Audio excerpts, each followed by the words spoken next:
Hello guys, how are you?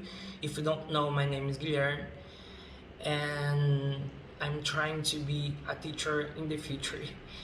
Maybe I can be a little late and sorry professor for it, but I have a super nice part to tell you today and also a little more about the period of Romanticism. His name is Lord Byron. George Gordon Byron was born on January 22 in 1788 in London, but in some searchers I discovered that this can be in Dover too. And Byron's works are usually considered autobiographical, and this brought the author and the audience close together. He even received letters of fans. His particularly was like a success with the women because he was like a romantic hero, and he was like a very fit body too, and this is something important for some people. The Prisoner of Thailand, written in 1816, dealing with the desire of freedom and the necessary fight against tyrants. The poem has 390 verses and opens with a beautiful sonnet that I will read for you right now.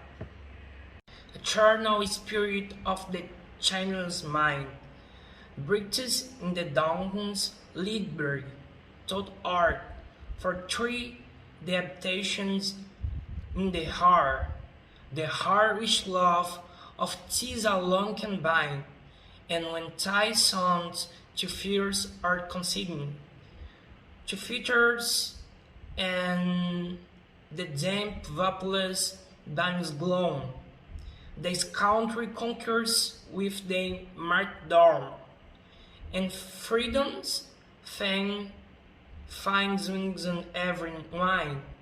Chilon, the prison is a holy place, and Thai side floor and altar for thousand trod, until his very step have left a trace. Worn was the Thai cold pavement are assaulted by Bonivore, mine none chose mark the face, for they appear from signing to God. This is the first part of the poem The Prisoner of Thailand by Lord Byron. All of Byron's works represent the romantic pessimism with a tendency to turn against others and against the society too. And this can be seen as a great autobiographical panel. In his poetry that declares tone of rebellion on the face of moral and religious conventions, and the clinical charm that this demonic hero was always wearing when new for the period. In art and literature, this quadrant was watershed, was broken with concepts of the neoclassicists, focusing in ideals of freedom to produce works of the art and they contemplate the mysteries of life and the nature. Armed with this ideal, the Romantics now follows his descendants. Adapted of the For Love, the Witcher had a turbulent sex life, in special before the Charlotte died in 1824, and still inspires national and international authors to these days. So Lord Byron is like a very important person for the histories of the poets around the world. So now we will talk about the Romanticism for you, and I hope you enjoy.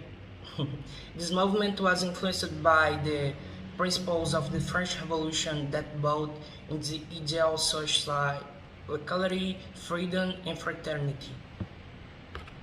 In art and literature, this current was watershed.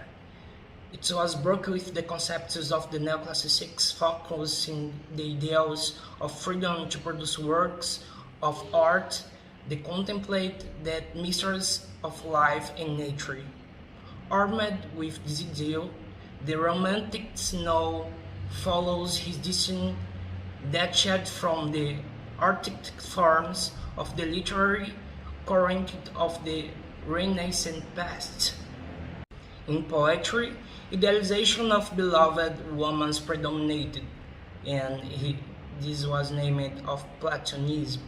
Emotion superposing reason with pessimistic, mystical, Gothic themes, among others. In execution, man seems to discover nature corroborated by the interest in life and in the bold themes. The artist, no more free to direct his artistic production towards was one object of desire, alienates himself from world around him, turns inside himself, making romanticism is the characterized not only by the defense of freedom of creation and the privilege of emotion, but also by attribution value to individual experience and imagination without reason, was the main basis in the subjective artistic expression of the world and the mood of the poet.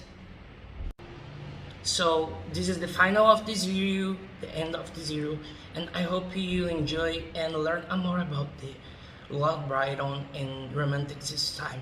So thank you for your attention, and I hope see you again. Goodbye. Thank you.